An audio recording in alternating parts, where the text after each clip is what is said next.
नहीं है कि बीएचयू में अलग से एक एनेस्थेसिया के लिए डिप्लोमा होता है और उससे उसमें भी हम आगे जाकर हमारा करियर कर सकते हैं। तो ये एक दिन पहले ही मैं कल का शेड्यूल बनाती थी रात में सोने से पहले कि मुझे कल क्या-क्या संहिता रिवाइज करनी है या पढ़नी है, कितने कौन से अध्याय के लेक्चर्स करने हैं, कौन से अध्याय रिवाइज करने हैं, ये सब मैं पहले ही एक दिन पहले ही अपना प्लान बना के सो जाती थी। तो जिससे मुझे एक कॉन्फिडेंस डेवलप होता था कि मैंने आज कितना प्रिपेयर किया है, मेरा कितना बैकलॉग है और आगे और मुझे कितना स्पीड से स्टडी करना है। ये सब चीज़ें मुझे इससे समझ में आती है। जितना ज़्यादा कंटेंट कम रखेंगे, उतना ज़्यादा आपको रिवीजन के लिए टाइम मिलेगा। तो आपकी रिसोर्सेज कम होने चाहिए और रिवीजन ज़्यादा होनी चाहिए। और सेंट्रल गवर्नमेंट ने जो डिसीजन दिया है, उसमें स्टेट वाइज डिफरेंट है। मतलब किसी राज्य में सर्जरी परफॉर्म करने के लिए अलाउड है और किसी में नहीं है।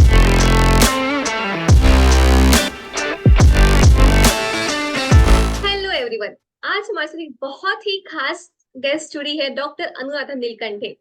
ये अभी पीजी सेकेंड ईयर में है बीएचयू में और आज ये हमारे साथ अपनी जर्नी को शेयर करने वाली है। So very welcome Anuradha. Thank you so much. अच्छा अनुराधा, वर्तमान में आप कहाँ हैं और किस विषय में पीजी कर रहे हैं? वर्तमान में मैं अभी बनारस हिंदू यूनिवर्सिटी में शालक्य तंत्र में पीजी कर रही हूँ। ओके। अच्छा अनुराधा, आप कहाँ से बिलोंग करते हैं? आपने बीएमएस कहाँ से किया है और आप अपने बीएचयू तक के सफर के बारे में कुछ बताएंगे, अभी तक के सफर के बारे में? हाँ। मैं महाराष्ट्र के हिंगोली डिस्ट्रिक्ट से बिलोंग करती हूँ और मेरा यूजी का एजुकेशन है वो सीएसएमएसएस आयुर्वेद महाविद्यालय कांचनवाड़ी छत्रपति संभाजी नगर एक प्राइवेट कॉलेज है, उसी कॉलेज से हुआ है। और बीएचयू तक के सफर के बारे में बात करना चाहूँ तो ये सफर मेरे लिए बहुत इंटरेस्टिंग है क्योंकि इसकी शुरुआत एक्चुअली मैं जब नीट की प्रिपरेशन कर रही थी तब हमें बायोलॉजी सब्जेक्ट के लिए एक सर थे पढ़ाने के लिए। उनका एमएससी बीएचयू से हुआ था तो उनके मुंह से मैंने बीएचयू का नाम इतनी बार सुना है और वो इतना मतलब इस यूनिवर्सिटी के बारे में बताते थे कि बीएचयू एक बहुत बड़ी यूनिवर्सिटी है और यहाँ पर सीखना मतलब बहुत अच्छी बात है। तो तभी से मुझे ऐसे माइंड में था कि मैं कैसे बीएचयू में जा सकती हूँ और मैं अपनी आगे की पढ़ाई कैसे कर सकती हूँ। तो नीट के बाद मेरा बीएमएस में सिलेक्शन हुआ तो वहां पर जाने के बाद मुझे पता चला कि फर्स्ट ईयर में ही मैंने डिसाइड कर लिया था कि मुझे क्या करना है, पीजी करना है या अपनी प्रैक्टिस करनी है यूजी के बाद। तो तभी मुझे पता चला कि हम पोस्ट ग्रेजुएशन के दौरान मतलब जब हम पोस्ट ग्रेजुएशन के लिए हमें एक एंट्रेंस टेस्ट देनी होती है तो वहां पे हम स्टेट में भी पोस्ट ग्रेजुएशन कर सकते हैं और सेंट्रल यूनिवर्सिटीज में भी पोस्ट ग्रेजुएशन कर सकते हैं। तो ऐसे मेरा बीएचयू तक का सफर रहा है। सो आपका बहुत ही खूबसूरत सफर रहा है। अच्छा अनुराधा, अभी आप शाला के तंत्र में है और पिछले कुछ सालों में कई बड़े बड़े बदलाव और कुछ डिसीजंस लिए गए हैं आयुर्वेद के क्षेत्र में, स्पेशली सर्जरी को लेके। तो बीएचयू एक उच्चतम संस्था माना जाता है और है भी। तो इसमें आयुर्वेद सर्जरी के क्षेत्र में आपको कुछ बदलाव दिख रहा है क्या, या पुराने तरीके से ही अपनाया जा रहा है? कॉलेज में कुछ एडवांसमेंट्स हुए हैं या नहीं हुए? इस बीएचयू में सर्जरीज तो होती है और सारी सर्जरीज होती है। ऑप्थेल्मोलॉजी, ईएनटी और डेंटल में भी बहुत अच्छा यहाँ एडवांसमेंट है। और सर्जरी के क्षेत्र में देखा जाए तो यहाँ माइनर सर्जरी, मेजर सर्जरीज, सारी सर्जरीज परफॉर्म होती है और पोस्ट ग्रेजुएशन के दौरान रेसिडेंट्स को अच्छा एक्सपोजर भी मिलता है। तो ये बात मुझे यहाँ आकर अच्छी लगती है और एडवांसमेंट भी बहुत अच्छा है। जी। अच्छा अनुराधा, पिछले जो आपके 1-2 साल गुजरे हैं बीएचयू में, उसमें शाला के डिपार्टमेंट में आपका क्या अनुभव रहा है? पिछला जो एक साल मेरा अभी बीता है, अभी मैं सेकंड ईयर में हूँ, तो काफी अच्छा एक्सपोजर मिला है मुझे। जैसे हमारा फर्स्ट ईयर में शेड्यूल ऐसा रहता था कि 9 to 11 हमें ओपीडी अटेंड करनी होती थी और 11 to 4 PM तक हमारी क्लासेस चलती थी। उसमें हमें मॉडर्न की सारी सब्जेक्ट सिखाई जाती थी जैसे कि pharmacology, pathology, biochemistry, anatomy, physiology, खुद का सब्जेक्ट और एक रिसर्च स्टैट। ये इतने सब्जेक्ट्स की क्लासेस हमारी चलती थी। और उसके बाद डिपार्टमेंट का काम, और उसके बाद वार्ड वार्ड का काम होता था।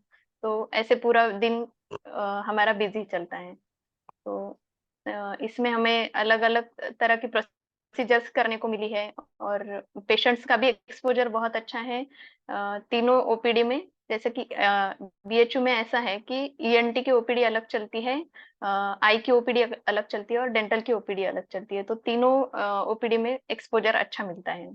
तो जैसे मैं शालाक्य का, मुझे यहाँ इससे पहले यूजी में तो बहुत कम नॉलेज था, इतना भी अच्छा मेरा नॉलेज नहीं रहा है। लेकिन अभी यहाँ आके मैंने 1 साल में बहुत कुछ चीजें अच्छे से सीखी है, और करने को भी मिली है। अरे वाह।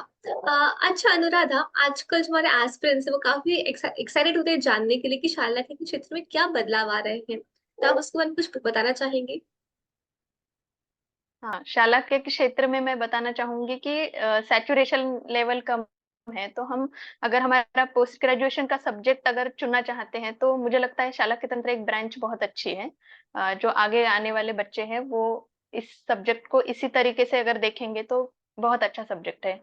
और रही बात शाला के तंत्र में बदलाव होने की, तो 2020 में भारत सरकार ने एक गैजेट पब्लिश किया था। उसमें शालाक्य तंत्र में कौन सी सर्जरीज हम कर सकते हैं आयुर्वेद के क्षेत्र में, ये सब चीजें मेंशन की गई है। जैसे आई में कौन सी सर्जरी परफॉर्म कर सकते हैं, माइनर में कौन सी है, मेजर में कौन सी, ये सब दिया गया है। और ईएनटी में भी, और डेंटल में भी हम कर सकते हैं। जैसे कि लूज टूथ एक्सट्रैक्शन हुआ, रूट कैनल ट्रीटमेंट, आई में सारी cataract surgery, glaucoma surgery, DCT, DCR, pterygium, chalazion. और ईएनटी में टॉन्सिलेक्टोमी, अदर माइनर सर्जरीज, ये सब परफॉर्म कर सकते हैं।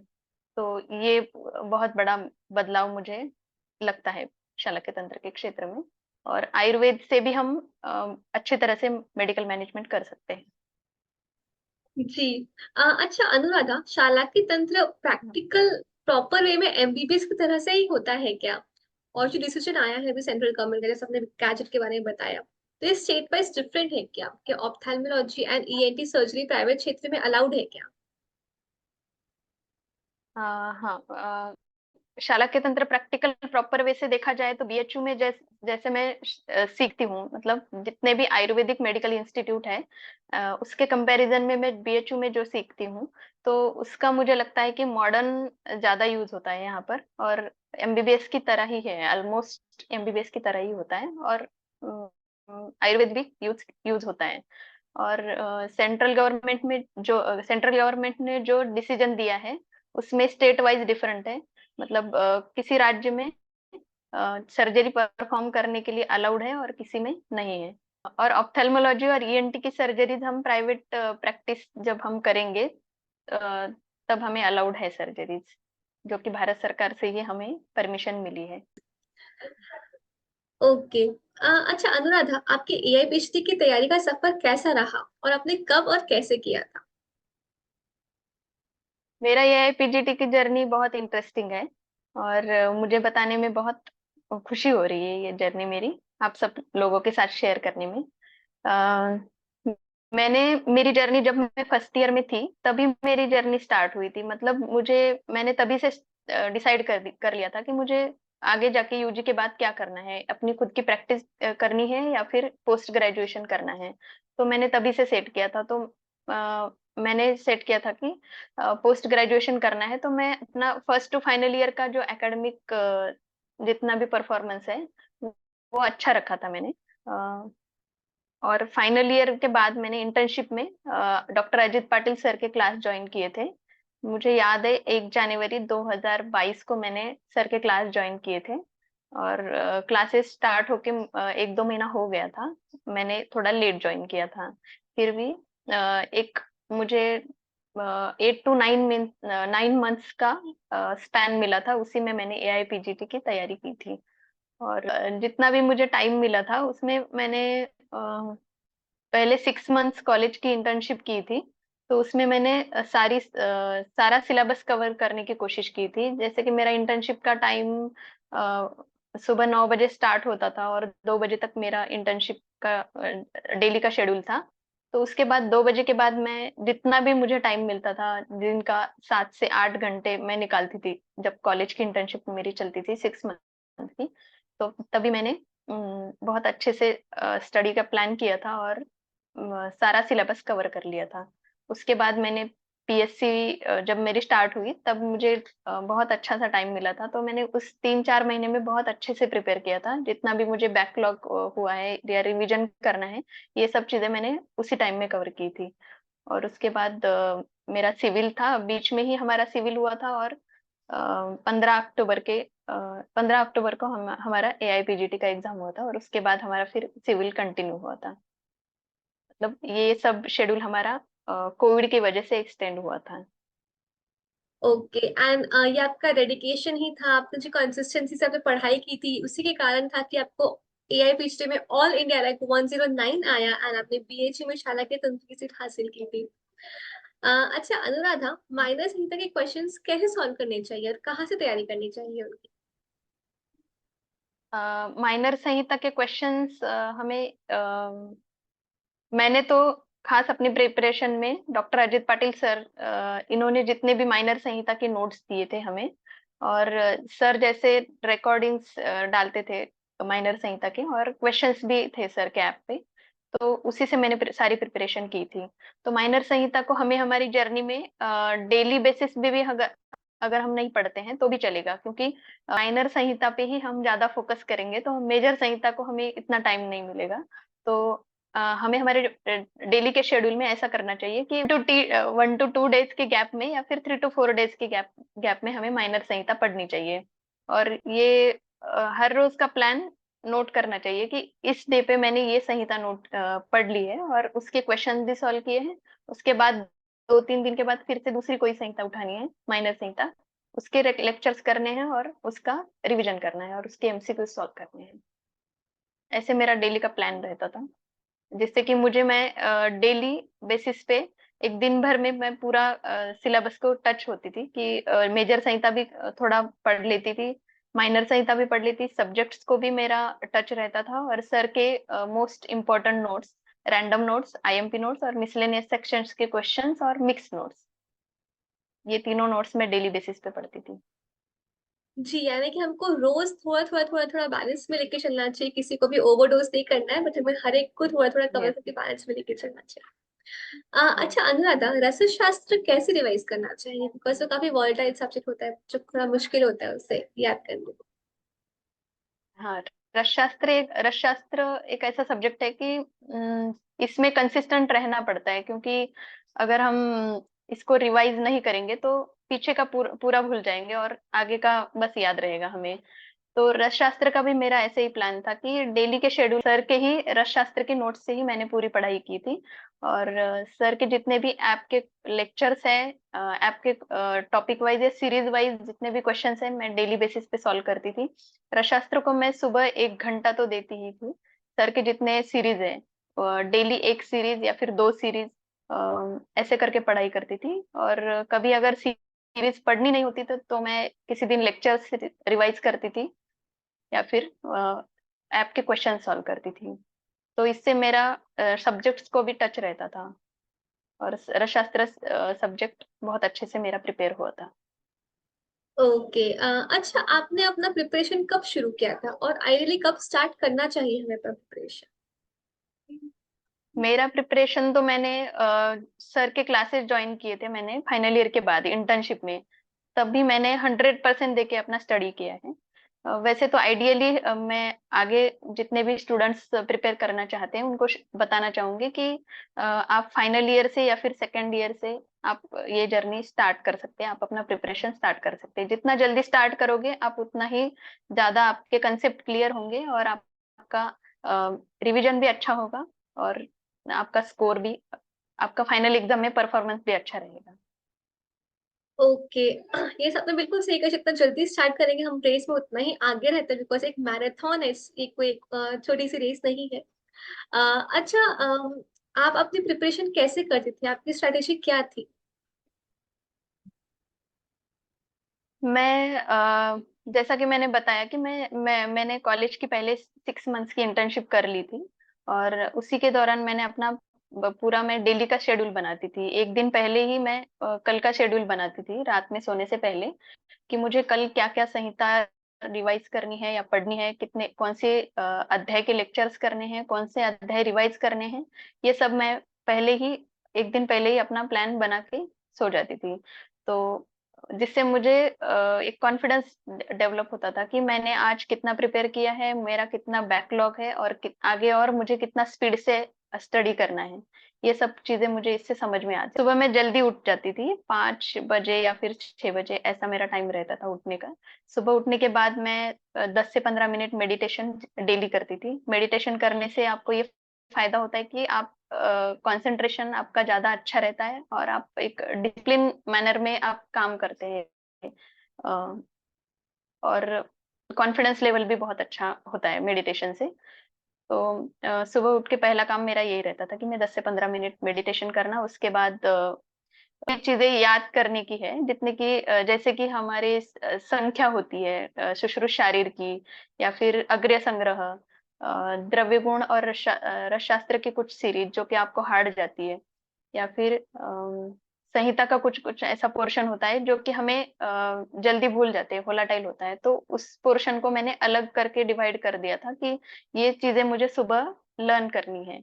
और बाकी का टाइम मेरा ऐसा रहता था कि 9 बजे तक मैं अपना पूरा पढ़ती थी। रैंडम नोट्स होगा, रसशास्त्र सीरीज, द्रव्य गुण के पर्यायी नाम, केमिकल कंटेंट्स, लैटिन नेम, ये सब चीजें मैं पढ़ती थी। और 9 बजे के बाद मैं खाना खाकर अपना फिर से 1 डेढ़ घंटे के बाद स्टडी स्टार्ट करती थी। उसके बाद मैं 10 साढ़े 10 बजे स्टडी करने के लिए बैठ जाती थी। तो 1 डेढ़ बजे तक मैं संहिता रीड करती थी। तो उसमें संहिता में भी मैं एक ही संहिता लेके नहीं बैठती थी। संहिता में मैं अगर चरक चरक के सूत्रस्थान के टॉपिक अभी पढ़ रही हूँ, तो उसको टाइम लगा के पढ़ती थी कि 1 घंटे में मुझे एक टॉपिक कवर करना है सूत्रस्थान का। और दूसरे में मुझे अ, सुश्रुत के किसी भी कौन से भी स्थान के अध्याय के क्वेश्चन सॉल्व करने हैं। और दूसरे घंटे में मैं ऐसा करती थी कि वाग्भट का कुछ पढ़ना है। मतलब ऐसे तीनों संहिता में साथ में लेके चलती थी, जिससे कि मेरा कॉन्फिडेंस लेवल और बढ़ता था। उसके बाद मैं टॉपिक वाइज क्वेश्चन भी सॉल्व करती थी। उसके बाद थोड़ा सा गैप लेकर शाम के टाइम में ग्रुप डिस्कशन भी करती थी। मैं अपने फ्रेंड के साथ ग्रुप डिस्कशन करती थी। उसमें रैंडम नोट्स, आईएमपी नोट्स और मिक्स नोट्स, इस पे मेरा ज्यादा फोकस रहता था, क्योंकि ये मोस्ट इम्पोर्टेंट कंटेंट है सर के क्लासेस का।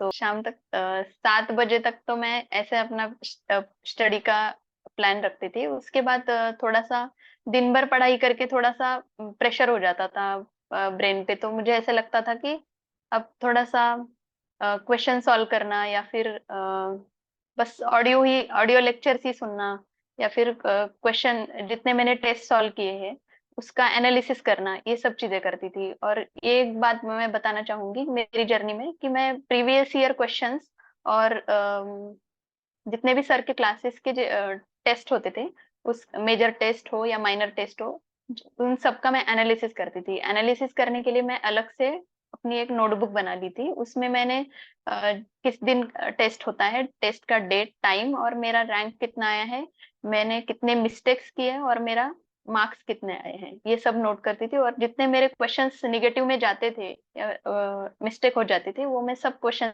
लिखती थी, और उसके आंसर्स मैं संहिता से ढूंढ लेती थी, संहिता या सब्जेक्ट से। तो इससे मेरा ये हो जाता था कि उस क्वेश्चन का तो मुझे आंसर समझ में ही आ जाता था, लेकिन उसके साथ साथ मैं और चीजें भी, 4-5 क्वेश्चंस मेरे और प्रिपेयर हो जाते। तो इससे मेरा कॉन्फिडेंस लेवल और बढ़ जाता था। और जो मेरी एनालिसिस की जो बुक है, वो मैं हर 15 दिन में या फिर 1 महीने में ऐसे रिवाइज करती थी। इसका फायदा मुझे फाइनल एग्जाम में बहुत अच्छे से हुआ है, क्योंकि जितने भी मैंने मिस्टेक्स किए हैं साल भर में, उसको मैंने निग्लेक्ट नहीं किया है, मैंने उसको पढ़ा है।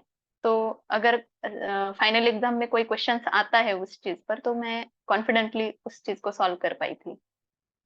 तो ये बात मैं आपको बताना चाहूंगी कि आप अपने खुद का इस जर्नी में एनालिसिस करते रहिए, और previous year question paper solve करना, और पीजीटी की जर्नी में ये बहुत इंपॉर्टेंट बात है कि आप जितना ज्यादा कंटेंट कम रखेंगे उतना ज्यादा आपको रिवीजन के लिए टाइम मिलेगा।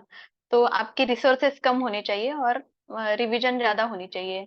इससे आपको टाइम ज्यादा मिलेगा रिवाइज करने के लिए, और जितना भी बैकलॉग है उससे कवर करने में भी आपको बहुत ज्यादा हेल्प मिलेगी। तो आप इतना ध्यान रखिए कि आपकी जर्नी में आप एक ही मेंटर को फॉलो करिए।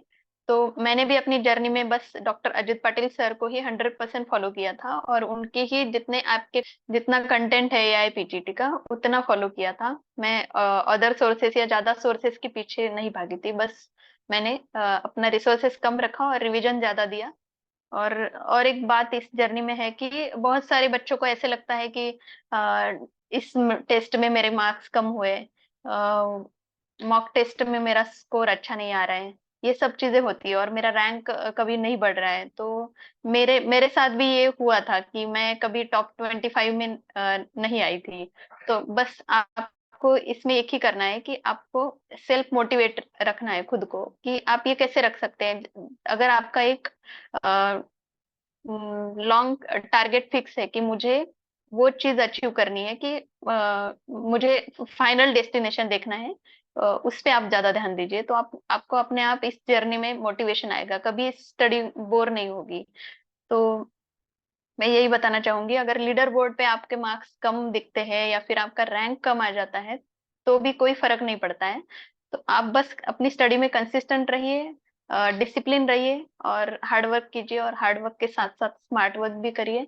स्मार्ट वर्क में आप, जैसा कि मैंने बताया कि हार्ड वर्क तो करना ही है, जैसे कि बहुत सारी बहुत जैसे कि आप स्टडी के लिए ज्यादा से ज्यादा घंटे दीजिए।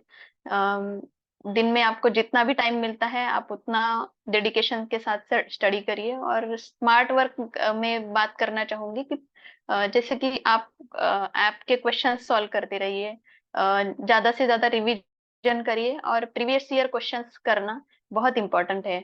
किसी भी एंट्रेंस को क्रैक करने के लिए आपको प्रीवियस ईयर क्वेश्चंस बहुत अच्छे से करने चाहिए, क्योंकि आपको प्रीवियस ईयर क्वेश्चन से एक आइडिया लग जाता है कि एग्जामिनर का माइंडसेट क्या है। उनको कौन से एरिया पे क्वेश्चंस ज्यादा पूछना अच्छा लगता है। और संहिता के संहिता पे उन लोगों ने ज्यादा फोकस किया है, तो संहिता से 60 to 70% पोर्शन आ जाता है हर साल। ऐसे नहीं है कि इस साल कुछ जीके के क्वेश्चन ज्यादा आए या फिर कहीं अदर सब्जेक्ट के ज्यादा आए, ऐसा नहीं होता है। संहिता का एक फिक्स पैटर्न है। 50 to 60% या फिर 70% के अप्रोक्स आपको संहिता से क्वेश्चन दिखेंगे ही दिखेंगे। तो आप एक प्रीवियस ईयर क्वेश्चन सॉल्व करने से यही फायदा है कि आपको जितनी बार आप सॉल्व कर सकते हैं उतनी बार सॉल्व करिए। आपको एक क्लियर कट आइडिया आ जाएगा कि आपको किस एरिया पे ज्यादा फोकस करना है और किस पे नहीं करना है। मतलब आपका टाइम भी वेस्ट नहीं होगा, और जितना इम्पोर्टेंट कंटेंट है और मटेरियल है उतना आप अच्छे से रिवाइज कर पाएंगे। नहीं तो आप आपका रिवीजन और आपका स्टडी दोनों कम हो जाएगा। जी, आपने बिल्कुल सही कहा। हमें जो है डेली गोल सेटिंग करना चाहिए कि हमें कल क्या पढ़ाई करनी है। जो हमने एग्जाम्स दिए उसका एनालिसिस करना चाहिए। साथ में क्वेश्चन पेपर्स पास करके उस ट्रेंड को फॉलो करना चाहिए। और सबसे इम्पोर्टेंट है कि हमें किसी एक ही मेंटर को, किसी एक ही सोर्स को फॉलो करना चाहिए। रिसोर्सेस कम रहेंगे तो रिविजन हमारा ज्यादा हो पाता है। अच्छा doctor Anuradha, AI PGT exam को अटेम्प्ट कैसे करना चाहिए ताकि ज्यादा से ज्यादा हम स्कोर कर सकें? हाँ, तो एआईपीजीटी एग्जाम अगर फाइनल की बात करूँ तो ये आपका जब से आपने क्लास चालू किया है लगाया है तब से ही स्टार्ट हो जाता है कि आपको क्वेश्चंस कैसे सॉल्व करने हैं और किस माइंडसेट से सॉल्व करने हैं। और कौन से टाइम में ये भी मैटर करता है, कौन से टाइम में ज्यादा सॉल्व करने हैं क्वेश्चन। तो एआईपीजीटी का टाइम जो मॉर्निंग का टाइम रहता है उसी में आप टेस्ट अटेम्प्ट करिए। और फाइनल एग्जाम की बात करूँ तो हमें एक सर भी गाइड करते हैं, और बहुत सारे लोगों से हमने सुना है कि एंट्रेंस एग्जाम को हमने 3 राउंड में सॉल्व करना चाहिए। अगर फर्स्ट राउंड में हम सबसे श्योर क्वेश्चंस, मतलब हमें 100% उस क्वेश्चन का आंसर पता है और वन लाइन क्वेश्चन जो है उसको हमें सॉल्व करना चाहिए। सेकंड राउंड में हमें थोड़ा डाउटफुल क्वेश्चंस, मतलब हमें 50-50% पता है कि इस क्वेश्चंस का आंसर ये हो सकता है, ये नहीं हो सकता है, मतलब हम एक थोड़ा उसको सॉर्ट आउट कर सकते हैं, ऐसे हमें क्वेश्चन सॉल्व करने चाहिए। और थर्ड राउंड में हमें हार्ड क्वेश्चंस या फिर ज्यादा डाउट है क्वेश्चंस में, वो क्वेश्चन सॉल्व कर सकते हैं। लेकिन मेरे साथ ऐसा नहीं हुआ था, क्योंकि जब मैंने एग्जाम दिया था तो मैंने 13 क्वेश्चन सॉल्व किए थे। तो उसके बाद हमारे सेंटर की लाइट चली गई थी, तो उसके बाद मैंने आधे घंटे के बाद हमारे सेंटर की लाइट आई। और उसके बाद भी मेरा कंप्यूटर 3-4 बार मुझे लॉगिन करना पड़ा। तो ये सब चीजें क्वेश्चन पेपर सॉल्व करते टाइम हमारे साथ हो सकती है, तो सब माइंडसेट करके ही हमें अच्छे से फाइनल एग्जाम को फेस करना है। तो ये सब हमारे दिमाग में चीजें होनी चाहिए कि हमारा ये हमने तय कर लिया कि फर्स्ट सेकंड थर्ड ऐसे राउंड करने हैं हमें। उसके साथ साथ हमें ये भी दिमाग में रखना है कि हमारे साथ वैसे भी हो सकता है, हमारा कंप्यूटर बंद हो सकता है, या फिर हम एग्जाम से लॉग आउट भी हो सकते हैं, कभी सेंटर पे लाइट भी जा सकती है। ये सब चीजें भी हमें दिमाग में रख के पूरा प्रिपेयर होके जाना है। तो मैंने भी अपना एकदम फोकस रखा था। जब ऐसा मेरे साथ हुआ था, तब शांत रह के, काम रह के मैंने अपना पूरा पेपर सॉल्व किया, और मैंने मेरा अच्छा स्कोर आया। जी बिल्कुल सही कहा आपने। हमें एग्जाम में आइडल सिचुएशन क्या होनी चाहिए कि हमें 3 राउंड्स लेने हैं, कैसे करना है वो भी सोचना चाहिए। और साथ साथ में जो वर्स्ट कंडीशन आ सकती है कि लॉग आउट हो रहा है, कुछ अनएक्सपेक्टेड सिचुएशंस आ रही है, उसके लिए मेंटली प्रिपेयर रहना चाहिए, काम डाउन होके हर चीज को हैंडल करना चाहिए, ताकि हमारे स्कोर में उस वक्त फर्क ना पड़े। अच्छा डॉक्टर अनुराधा, आपके फ्यूचर प्लान्स क्या है? मेरा तो फ्यूचर प्लान ये है कि मुझे खुद की प्राइवेट प्रैक्टिस करनी है, और सर्जरीज में बहुत अच्छे से करना है। और जितना मैं इंटीग्रेटेड अप्रोच में मैं प्रैक्टिस करना चाहती हूँ, जैसे कि मॉडर्न के साथ साथ आयुर्वेदिक भी प्रैक्टिस करना चाहती हूँ, और साथ में सर्जरीज भी। तो यही मेरा फ्यूचर का प्लान है। ओके। अच्छा, पीजी में आपका शेड्यूल क्या रहता है? फर्स्ट ईयर का शेड्यूल तो हमारा ऐसे रहता था कि 9 to 11 ओपीडी, बाद में क्लासेस, फिर डिपार्टमेंट, और बाद में वार्ड के काम होते थे। ऐसा हमारा शेड्यूल रहता था। अभी सेकेंड ईयर में हमारा ऐसा होता है कि पूरा दिन, हफ्ते में 6 डेज हमारी ओपीडी होती है, 9 to 2। तो ओपीडी का टाइम कभी कभी एक्सटेंड भी हो जाता है, क्योंकि एक्सपोजर ज्यादा है, पेशेंट्स ज्यादा है, तो 3-3:30 तक या फिर 4 PM तक हमारी ओपीडी चलती है। और उसके बाद डिपार्टमेंटल हमारा हफ्ते में 2 बार हमारा सेमिनार्स होता है। उसमें सेमिनार्स में हमें टॉपिक दिए जाते हैं, उस पे प्रेजेंटेशन करना होता है। और एक दिन हमारा ऐसा होता है, उसमें हमें आर्टिकल प्रेजेंटेशन या फिर केस प्रेजेंटेशन करना होता है।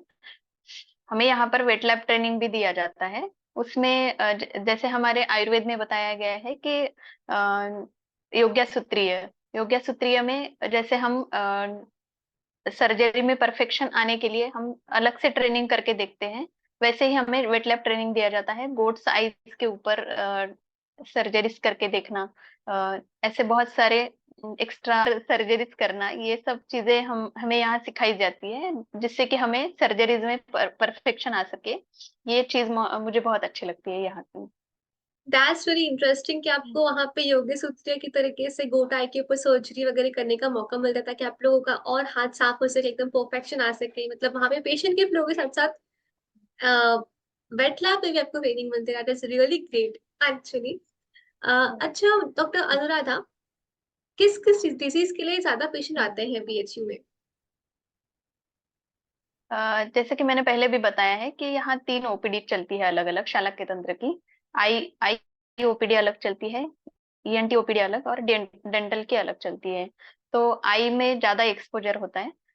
और ऐसे भी होता है कि जिस स्टूडेंट का जिस टॉपिक में थीसिस है, उसे मॉडर्न ईएनटी में, मॉडर्न ऑप्थेल्मोलॉजी में भी जाने का चांस मिलता है, और उसमें भी वो जाकर अपनी प्रैक्टिस कर सकता है। प्रॉब्लम। जैसा कि मेरा काम ऑप्थेल्मोलॉजी में है, तो अ, मैं अदर फैकल्टीज के साथ भी अपना कोलैबोरेशन करके अपने थीसिस का काम कर सकती हूँ। नॉर्थ इंडिया का सबसे बड़ा regional institute of ophthalmology BHU में है, तो वहां पर भी हमें हफ्ते में एक दिन जाकर पेशेंट्स को देखने के लिए मिलता है, और वहां पर भी हम हमारा काम कर सकते हैं, और उससे भी हमें बहुत ज्यादा एक्सपोजर मिलता है। दैट्स रियली नाइस, मतलब आपको बाहर के इस चीज से भी एक्सपोजर मिल रहा है आपके थीसिस के टॉपिक्स के ऊपर। अच्छा डॉक्टर अनुराधा, आपका स्टाइपेंड कितना होता है बीएचयू? हमारा स्टाइपेंड ग्रॉस अमाउंट है 1,20,000 के अप्रोक्स, और उसमें हमें हॉस्टल और टैक्स कट होके हमें 1 लाख इन हैंड आ जाता है। तो ये भी मतलब फाइनेंशियल सपोर्ट भी बहुत अच्छे से मिलता है, और फैसिलिटीज भी बीएचयू में बहुत अच्छी है। रेसिडेंट्स के लिए अलग से एक सिंगल रूम मिलता है, बाकी अदर फैसिलिटीज भी रेसिडेंट्स को बहुत अच्छे से मिलती है यहाँ पे। Oh that's really nice. अच्छा डॉक्टर अनुराधा, एनेस्थीसिया के लिए कोई अलग डिपार्टमेंट है क्या बीएचयू में? हाँ, एनेस्थेशिया के लिए अलग सा डिपार्टमेंट भी है, और वहां पर आफ्टर बीएमएस हमको 2 इयर्स का डिप्लोमा करने का भी चांस होता है। तो काफी सारे स्टूडेंट्स को पता नहीं है कि बीएचयू में अलग से एक एनेस्थेशिया के लिए डिप्लोमा होता है, और उससे उसमें भी हम आगे जाकर हमारा करियर कर सकते हैं। तो ये oh that's really nice actually. अच्छा, बीएचयू में कौन सी मेजर सर्जरी परफॉर्म होती है, और बीएचयू से एमएस करने के बाद अपॉर्चुनिटीज क्या है आगे? बीएचयू में आईईएनटी और डेंटल सारी ब्रांचेस की सर्जरीज परफॉर्म होती है, माइनर सर्जरीज, मेजर सर्जरीज, जैसे कि cataract surgery, glaucoma surgery, DCT, DCR, ये सब सर्जरीज परफॉर्म होती है। और बीएचयू से एमएस करने के बाद हमें आगे जाकर अपॉर्चुनिटीज की बात की जाए तो हम हमारी खुद की प्रैक्टिस भी कर सकते हैं, प्राइवेट प्रैक्टिस, उसमें हम सर्जरीज भी अच्छे से परफॉर्म कर सकते हैं, और एकेडमिक्स के क्षेत्र में भी हम अपना अच्छा कर सकते हैं। और रिसर्च, रही बात रिसर्च की, तो रिसर्च में भी बहुत ज्यादा हमें आगे जाकर स्कोप मिलता है। तो ये सारी चीजें हैं बीएचयू से एमएस करने के बाद। जी। चलिए। अच्छा अनुराधा, पिछले 5 सालों में बहुत बदलाव आया है आयुर्वेद के क्षेत्र में। तो आप आगे के 10-15 सालों में आयुर्वेद को और खुद को कहाँ देखते हैं? पिछले कुछ सालों में आयुर्वेद के क्षेत्र में बहुत अच्छा से बदलाव हुआ है, और आगे भी अगर हम आयुर्वेदिक मेडिसिन और मॉडर्न मेडिसिन दोनों का अगर साथ में लेकर चलते हैं, इंटीग्रेटिव अप्रोच से अगर हम पेशेंट्स में ट्रीटमेंट करते हैं, तो हम जितने भी आगे चलकर होने वाले जो कॉम्प्लिकेशंस है, तो उसको हम आयुर्वेद से हैंडल कर सकते हैं। और जैसे कि फॉर एग्जांपल हम रेटिना की डिसीज लेते हैं, कोई भी डिजेनरेटिव डिसीज है, तो उसमें हम अगर आयुर्वेदिक चिकित्सा, जैसे कि रसायन कर्म बताया गया है हमारे आयुर्वेद में, तो रसायन चिकित्सा से हम जितने भी डिजेनरेटिव होने वाले डिसीज है उसको हम टैकल कर सकते हैं, और आने वाला युग जो है वो आयुर्वेद का युग है। बस। जी बिल्कुल सही कहा आपने, आने वाला जो युग है वो आयुर्वेद का ही युग है। And thank you so much doctor Anuradha कि आप हमारे साथ जुड़े। आप अपना टाइम निकाल के आए, आपने हमारे साथ बीएचयू के बारे में इतना सारा डिटेल्स शेयर किया। आपने अपने पीछे के प्रिपरेशन के बारे में हमारे साथ इतना शेयर किया, हमारे एस्पिरेंट्स को इंस्पायर किया। Thank you so much and all the very best for your future. Thank you Aditi. और मैं एक बात ऐड करना चाहूंगी कि जितने भी एस्पिरेंट्स हैं जो प्रिपेयर कर रहे हैं एआईपीजीटी के लिए, तो उनको मैं एक बात बताना चाहूंगी कि इस जर्नी में बहुत जगह पे हमें फ्रस्ट्रेशन होता है, अप्स एंड डाउन्स आते हैं, कभी लगता है कि बहुत स्टडी हो रहा है, कभी लगता है कि स्टडी बीच पे छोड़ दूं। तो ये सारी चीजें हमारे साथ, हम हमारे सबके साथ होती रहती है। तो इसका एक मैं यही बताना चाहूंगी कि परिणाम की चिंता आप मत कीजिए, मेहनत करते रहिए, और लास्ट में आपको इसका फ्रूट मिलेगा ही। तो आप अपना स्टडी कंटिन्यू रखिए और कंसिस्टेंट रहिए स्टडी में। जी थैंक बिल्कुल यू सो सही कहा मच। आपने। कर्म किए जाए, फल की चिंता मत कर, फल आपको जरूर मिलेगा। आप बस अपने कर्म पे ध्यान दीजिए। And thank you so much. Thank you.